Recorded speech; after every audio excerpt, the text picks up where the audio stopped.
Tere! Meie tulime siis Varjupaikade MTÜ-st. See on üks organisatsioon, mis tegeleb abiga ja abistame me kodutuid loomi. Eestis on tegelikult päris suur probleem koduta loomadega. Ja täna me siis natukene tutvustame teile, et millega meie organisatsioon tegeleb ja meil on siin üks meie väga tore ja staažikas vabatahtlik Merlin, kes räägib oma kogemustest. Nii.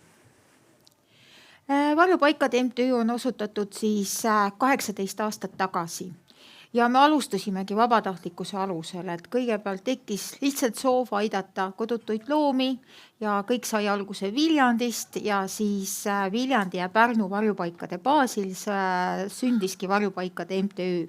Hetkel meil on 8 varjupaika üle Eesti, oleme siis esindatud Tallinnas, Pärnus, Võrus, Valgas, Viljandis, Läänemaal ja Saaremaal ja meil on ka loomade heaolu keskus Viljandimaal, kus me anname võimaluse ka sellistele loomadele, kellel on väga raske kodu leida. Ja ligikaudu 4000 looma saab aastas meie juures ajutist peavarju ja kokku nende aastatega, mis me oleme Eestis tegutsenud, me aitasime juba praktiliselt 28 000 looma, mis on ühelt poolt väga suur number ja see on meie edunumber. Samuti see näitab ka teiselt poolt seda, et kui suur on probleem meil Eestis koduta loomadega, eriti just kassidega. Meie loomade heaolu eest hoolitsevad hetkel 68 töötajad ja ligi 130 vabatahtlikut. Nendes on siis väga aktiivseid vabatahtlikke umbes 45 üle Eesti. Ja juhatuses on meil Anneli Matsi, Merike Torm ja Triinu Priks. Me oleme ka rahvusvahelise organisatsiooni EU Docket Cat Alliance'i liikmed, oleme ka Eesti Vabaühenduste Liidu liikmed ja meil on omistatud ka vabatahtliku sõbramärk, mis tähendab seda, et meie töö vabatahtlikega on ka kõrgelt hinnatud. Me kaasame palju vabatahtlikke ja lähtume ausa tegutsemise eetikast. Kogu tulu, mis meile annetatakse, läheb loomade raviks, loomade ülalpidamiseks, sellepärast et kohalikud omavalitsused tasuvad meile vaid 14 päeva eest loomade hoolitsemise eest. Kõik, mis on peale 14 päeva varjupaigas, see on meie koore, mida kanname meie ja mida rohkem annetusi me saame, seda rohkem me saame loomi aidata. Oleme ka tulumaksusoodustustega organisatsioonide nimekirjas, ehk siis kui inimesed annetavad meile raha, siis nad saavad ka tulumaksusoodustust. Ja me teeme väga tihedat koostööd nii Eesti kui ka välismaa loomakaitsjatega, oleme nendega pidevas kontaktis, areneme ja üritame luua sellise varjupaiga, kus loomad ei tunneks ennast halvasti, ei tunneks hirmu, minimaalset stressis, ja et nendel oleks hea olla meie juures. Ja ilma vabatahtliketa me kindlasti seda teha ei saaks. Vabatahtlikud on meie suur osa meie tiimist.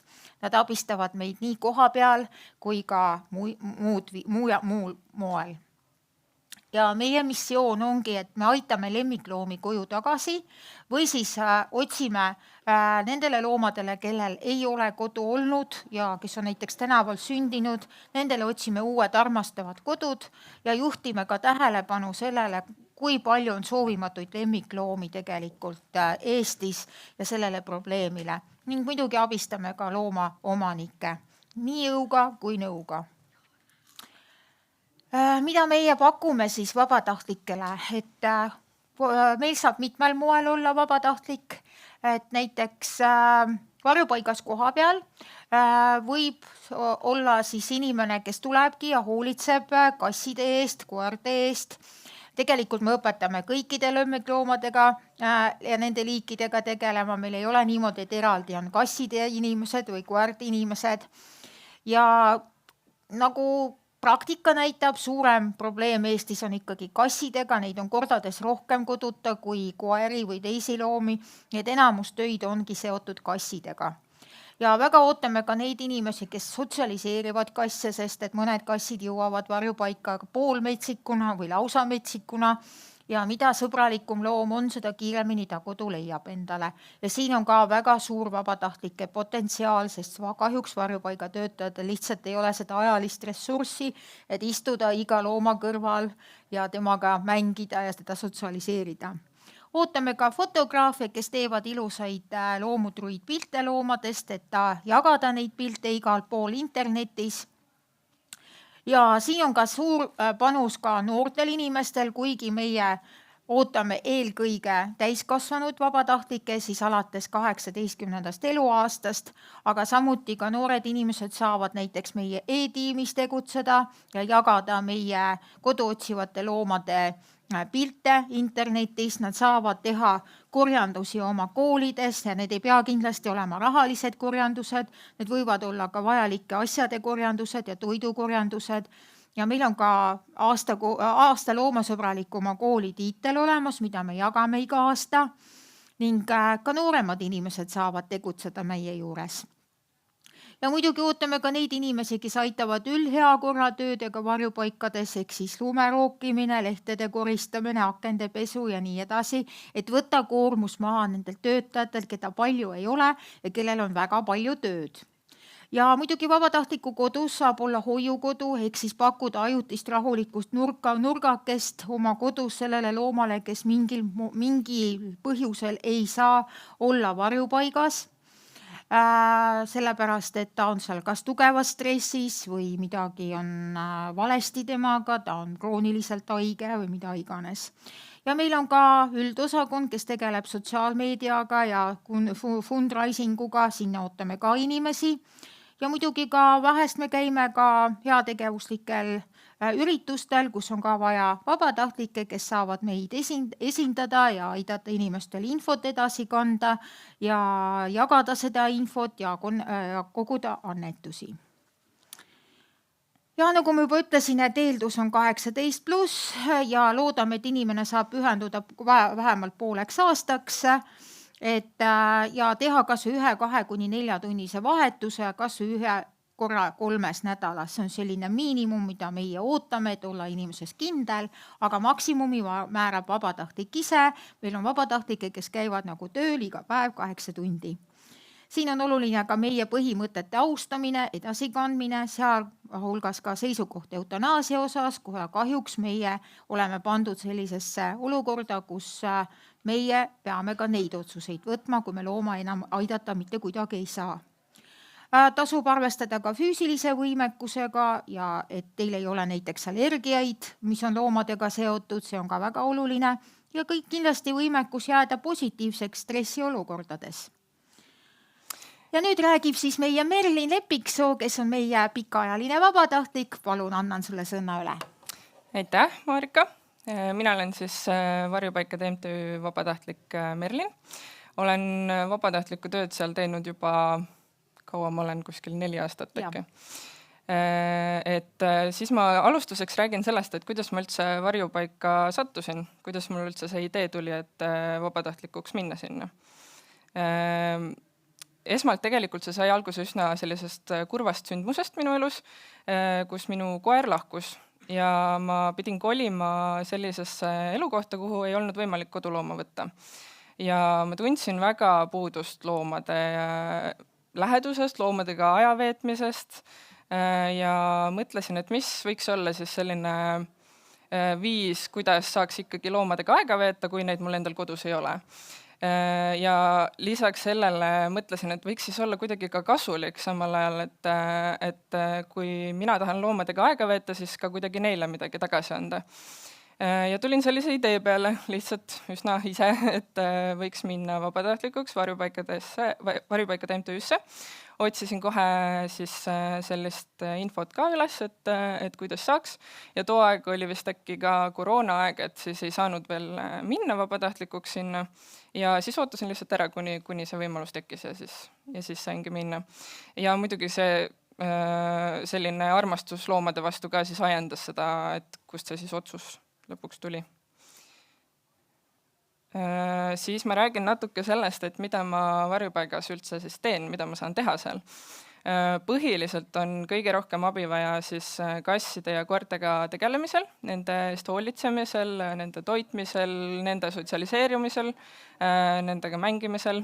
Et tihti arvatakse seda, et varjupaigas käiakse ainult kasside ja koertega mängimas, et see päris nii ei ole, aga see on ka suur osa sellest, et see on selline rõõmustav osa sellest vabatahtlikust tööst seal varjupaigas. Boonus. Just, täpselt.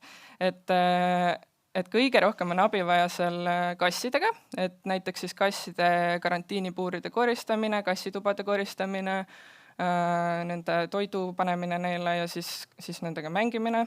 Ja ülitore on see, kui saab päeva lõpus minna mõne koeraga jalutama, et siin Tallinna varjupaigas Paljassaares on hästi ilus selline mereala, et kus saab käia koertega siis jalutamas seal Paljassaare poolsaarel. Ja muidugi seal 3. pildil siis, kus me oleme seltskonnaga, saab ka käia sihukestel üritustel, laatadel, messidel, isegi kontserditel, kus siis käia siis toreda seltskonnaga, toredate inimestega jagamas siis infot inimestele, kogumas annetusi, merch'i müümas, sellest tulebki selles mõttes see annetuse osa ka. Ja see ongi siis põhiliselt sellised asjad, mida ma seal teen, et saab osaleda ka sihukestel üritustel. Ja muidugi Marika eelnevalt nimetas ka mingeid teisi asju, mida saab ka seal teha lisaks, et see on siis selline põhiline osa. Ja natuke räägin teile nendest põhjustest, et miks ma seda üldse teen. Muidugi loomad on üks põhjus, et see ikkagi selline armastus loomade vastu, soov nendega koos aega veeta, neile midagi tagasi anda.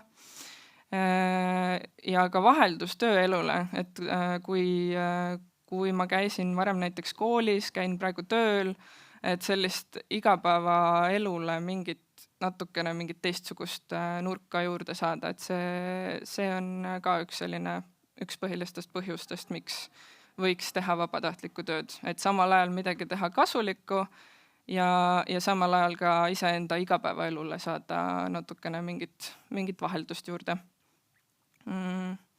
Siis muidugi vaimne tervis. Loomadega aja veetmine on väga hea vaimse tervise vitamiin, väga hästi toetab vaimset tervist. Et just kui ongi näiteks vaimse tervisega, see võib olla tänastel aegadel, sellistel ärevatel aegadel keeruline, et siis sellist vabatahtlikku tööd teha, et saada sealt nagu ise midagi tagasi ja samas nagu teha midagi kasulikku, et siis see ikkagi lõpuks toetab seda vaimset tervist ja sellist meeleolu.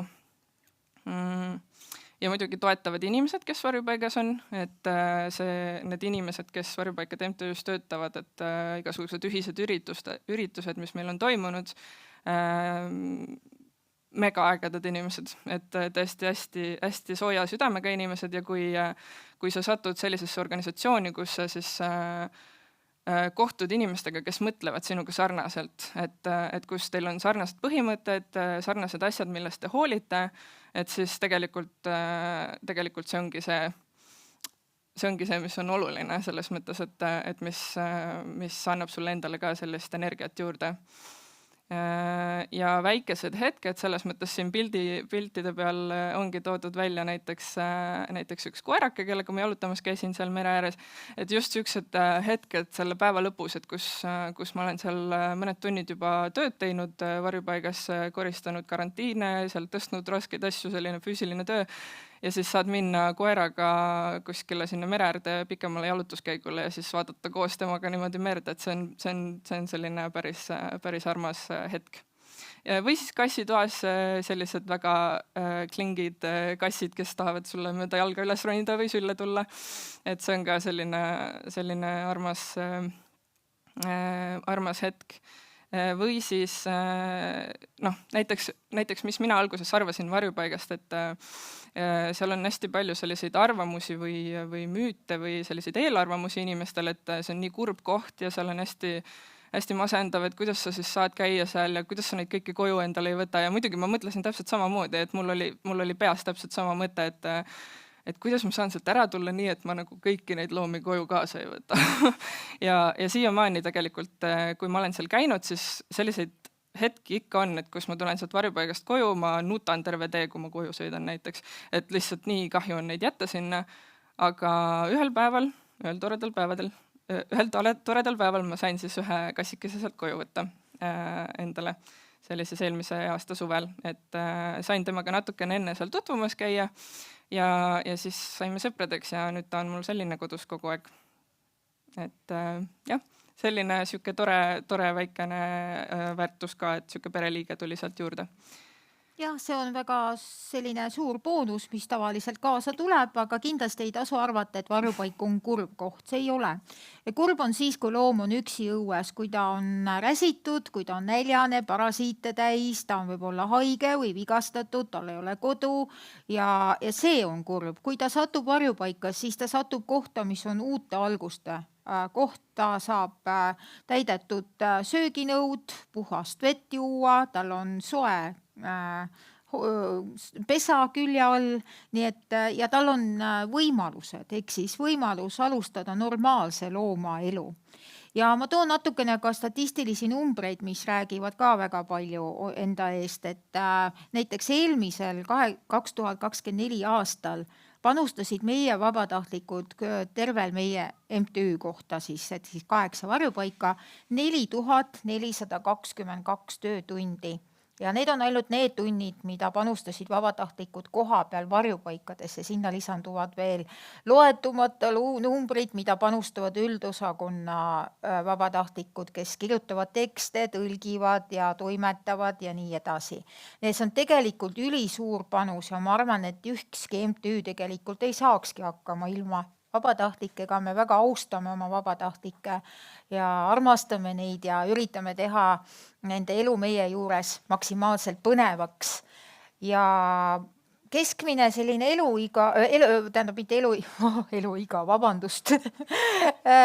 keskmine vanus, mis meil vabatahtlikel ongi selline, nad on ikka enamasti noored inimesed, ehk siis 20+. Aga on ka erinevas vanuses inimesi ja on ka välismaalasi, näiteks selle aasta vabatahtlik meil on üks tore inimene, kes on pärit Inglismaalt ja ta on välismaalane ja just täna me avaldasime, et tema on meie aasta vabatahtlik, me autasustame ka oma aktiivseid vabatahtlikke, nii et kui olete 18 aastat täis, siis palun varjupaik.ee on meie kodulehekülg. Seal on ka olemas selline koht nagu toeta ja seal on siis tule vabatahtlikuks.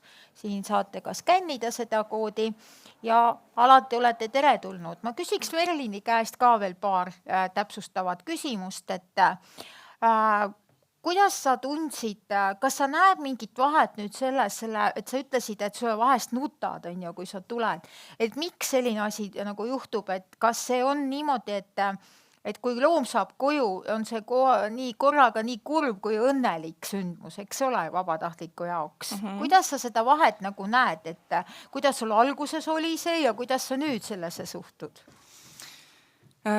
Kui loom kodu saab endale, et siis see on igal juhul selles mõttes, selle üle on alati hea meel, et kui ma tulen varjupaika ja näen, et näiteks koeri on seal üsna vähe, siis mul on selle üle väga hea meel, et selles mõttes on tore ju, et need ei ole kodutud ja et nad ei pea varjupaigas olema. Aga mis kurvaks just teeb, on pigem see, et kui sa ise seal veedad aega selle loomaga, mängid temaga, käid võib-olla koeraga seal pikal jalutuskäigul ja siis sa pead ta tagasi viima sinna varjupaika, et sa ei saa teda koju kaasa võtta. Sul juba tekib side, eks ole, selle loomaga. Just, et see on see osa, mis on võib-olla nagu raske, aga ma arvan, et see ei olegi tegelikult muutunud eriti. Et selle 4 aasta jooksul, mis ma käinud olen, et siis ikka on siuke, et süda tilgub verd natuke, aga see on siuke asi, mis lihtsalt, kui sa mõtled mõistusega mõtmist, eks ole, see on sõber, kellega on koos aega veeta tore, aga sa tead, et ta peab mingi hetk, ta peab koju minema, eks ole, väga hästi. Aga siis, mida sina soovitaksid inimestele, kas sa soovitaksid meie organisatsiooni tulla vabatahtlikuks? Igal juhul, kindlasti soovitan. Selles mõttes, et see vist peaks olema Tallinnas kõige suurem varjupaik ka, eks ju? Suur varjupaik on veel Pärnus ja nüüd on ka Viljandis tegelikult, nii et neid võimalusi on tegelikult üle Eesti, et kui keegi elab võib-olla kuskil mujal või näiteks läheb suveks sinna, siis neid võimalusi on ka mujal. Ja väga toredad inimesed tõesti, et hästi hea südamega inimesed, väga abivalmis, väga sellised usaldavad, et ma ei tunne kordagi, et seal oleks mingit, ma ei tea, kontrolli või kuidagi mingid hullud mingid nõudmised või asjad, et selles mõttes on see hästi vaba ja mõnus õhkkond, et igal juhul soovitan. Aitäh sulle, Merlin, ja aitäh kuulamise eest!